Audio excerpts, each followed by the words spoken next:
بلکہ تجھے دن اور رات اسی کا دھیان ہو، تاکہ جو کچھ اس میں لکھا ہے اس سب پر تو احتیاط کر کے عمل کر سکے، کیونکہ تب ہی تجھے اقبال مندی کی راہ نصیب ہوگی اور تو خوب کامیاب ہوگا۔ کیا میں نے تجھ کو حکم نہیں دیا؟ سو مضبوط ہو جا، حوصلہ رکھ، خوف نہ کھا اور بے دل نہ ہو کیونکہ خداوند تیرا خدا جہاں جہاں تو جائے تیرے ساتھ رہے گا۔ جو آج ہم جس ٹاپک پر سیکھنے والے ہیں وہ ہے کامیابی کے متعلق سے۔ خداوند کے کلام میں یشوع جو ہے اس کتاب میں لکھا ہے کہ شریعت کی یہ کتاب تیرے منہ سے نہ ہٹے۔ آج اگر ہم چاہتے ہیں کہ ہم کامیاب ہوں، آج کامیاب تو بہت سے لوگ ہوتے ہیں، لیکن خدا کا کلام جو ہے وہ آج ہمیں خوب کامیاب ہونے کی تربیت اور نصیحت کرتا ہے۔ وہ کہتا ہے کہ یہ شریعت کی کتاب تیرے منہ سے نہ ہٹے، بلکہ دن اور رات تجھے اسی کا دھیان۔ جب تیرا دھیان اس شریعت کی کتاب پر لگا رہے گا، جب دن اور رات تجھے اسی کا خیال رہے گا، اور لکھا ہے اسی کا دھیان ہو، تاکہ جو کچھ اس میں لکھا ہے اس پر تو احتیاط کر کے عمل کر سکے۔ خدا کے کلام مقدس میں لکھا ہے کہ جو کلام پر توجہ کرتا ہے وہ بھلائی دیکھے گا، اور خدا کے کلام پر عمل کرنے والے ہی مبارک ہیں۔ اور اگر آج ہم چاہتے ہیں کہ ہم خدا کے ساتھ وفاداری اور تابعہ داری کے ساتھ چلیں، تو خدا کا کلام ہمیں اس بات کی نصیحت کرتا ہے کہ اے بیٹے، اے بیٹی، اگر تو آج لائق طور پر میرے پیچھے چلنا چاہتا ہے تو میں تجھے ایک حکم دیتا ہوں۔ وہ حکم یہ ہے کہ یہ شریعت کی کتاب تیرے منہ سے نہ ہٹے، بلکہ دن اور رات تجھے اسی کا دھیان رہے، تاکہ جو کچھ اس میں لکھا ہے اس پر تو احتیاط کر کے کیا کر سکے، عمل کر سکے۔ اور خدا کے کلام میں لکھا ہے کہ بغیر عمل کے ایمان جو ہے وہ کیا ہے، ادھورا ہے، اور ایمان ہی کے سبب سے ہم بچائے جاتے ہیں، ایمان ہی کے سبب سے ہم نجات حاصل کرتے ہیں۔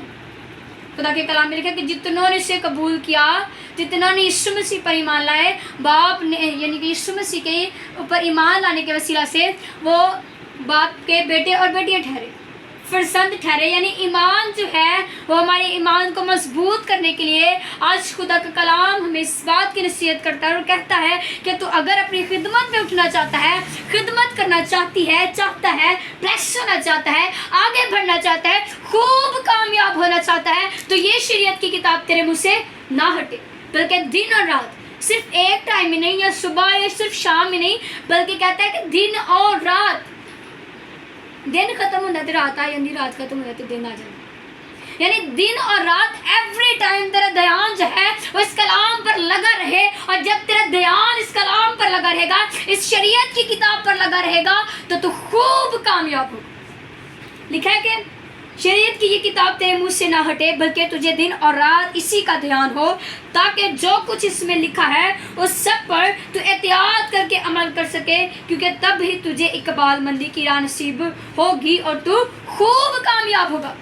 تب ہی تجھے اقبال مندی کی راہ نصیب ہوگی، تب ہی تیری راہیں سیدھی ہوں گی جب تیرا دھیان اس شریعت کی کتاب پر لگا رہے گا۔ اسی لیے خداوند کے کلام مقدس میں لکھا ہے، وہ کہتا ہے کہ میری راہیں جو ہیں وہ تمہاری راہیں نہیں، جیسا میں سوچتا ہوں تم ویسا نہیں سوچتے، میری راہیں تمہاری راہیں نہیں، میرے خیال تمہارے خیال۔ اگر آج ہم چاہتے ہیں کہ ہم خدا کی مرضی کو جانیں، تو ہمیں چاہیے کہ ہم اس کے حکموں پر عمل کریں، اور اس کے حکموں پر عمل کرنے کے لیے خدا کا کلام ہی جو ہے وہ ہمیں ہمت اور طاقت دیتا ہے، وہ ہمیں احتیاط کرنا سکھاتا ہے، وہ ہمیں ان حکموں پر عمل کرنے کے لیے، اس نے خدا کے حکموں پر چلنے کے لیے، اس کی مرضی کو جاننے کے لیے، اس کی مرضی کو پورا کرنے کے لیے یہ ہمیں ہیلپ کرتا ہے۔ اور اس لیے وہ کہتا ہے کہ دن اور رات تجھے اسی کا دھیان، تیرا دھیان ادھر یا ادھر نہ ہو۔ اپنے بائبل مقدس میں ایک مثال سنی ہے پطرس کی، کہ جب یسوع المسیح پانی پر چل رہا تھا تو پطرس نے کہا کہ مجھے بھی حکم دے، میں بھی پانیوں پر چلوں۔ تو لیکن جب یسوع نے اسے حکم دیا کہ پطرس تو آ، اور جب تک پطرس یسوع کو دیکھتا رہا وہ پانیوں پر چلتا رہا، لیکن جب اس نے یہاں وہاں دیکھنا شروع کیا تو وہ کیا ہوگا، ڈوبنا شروع ہو گیا۔ آج اسی طرح جب ہم اپنی نظروں کو، اپنی سوچوں کو، اپنے خیالاتوں کو، اپنے دھیان کو اس شریعت کی کتاب سے ہٹائیں گے تو ہم بھی ڈوبیں گے، پھر بیماریاں، پریشانیاں، مصیبتیں، دکھ، تکلیفیں ہماری زندگیوں میں، خدا کے کلام میں لکھا ہے کہ ابلیس جو ہے وہ دروازے پر دبکا بیٹھا ہے، وہ کب کس وقت کس کو پھاڑ کھائے۔ آج ہمیں چاہیے کہ ہم چاہتے ہیں ہمیں بلیس ہو، ہم خوب کامیاب ہو، ہم خدا کی مرضی کو جانیں، اس کے حکموں پر عمل کریں، اپنی خدمت کو ایک اچھے طریقے سے لے کر چلیں، اپنے بچوں کے لیے، اپنی فیملی کے لیے بابرکت بلیسفل ثابت ہو۔ تو ہمیں چاہیے کہ ہمارا دھیان اس شریعت کی کتاب پر لگا رہے، کیونکہ جب تک ہمارا دھیان اس شریعت کی کتاب پر لکھا ہوگا ہم بلیس ہوں گے، کیونکہ اس کے کلام مقدس میں لکھا ہے، یوحنا کی انجیل میں لکھا ہے کہ ابتدا میں کلام تھا، کلام خدا کے ساتھ اور کلام ہی خدا تھا، یہ کلام ہی خدا ہے۔ اور جب ہمارا دھیان اس خدا پر یعنی یسوع المسیح پر، اس شریعت کی کتاب پر، اس کے حکموں پر لگا رہے گا تو ہم اس پہ چلتے جائیں گے، وہ ہماری راہوں کو سیدھا کرے گا۔ اس کے کلام مقدس میں ہم نے پڑھا لکھا ہے کہ تب تجھے اقبال مندی کی راہ کیا ہوگی؟ نصیب ہوگی، اور تو خوب کامیاب ہوگا، تیرے رستوں میں کوئی رکاوٹ، کوئی پریشانی، کوئی دکھ نہیں ہوگا۔ اور آگے لکھا ہے کہ کیا میں نے تجھ کو حکم نہیں دیا؟ خدا ہم سے مخاطب اور کہتا ہے کہ کیا میں نے تجھ کو حکم نہیں دیا؟ سو مضبوط ہو جا، حوصلہ رکھ، خوف نہ کھا اور بے دل نہ ہو۔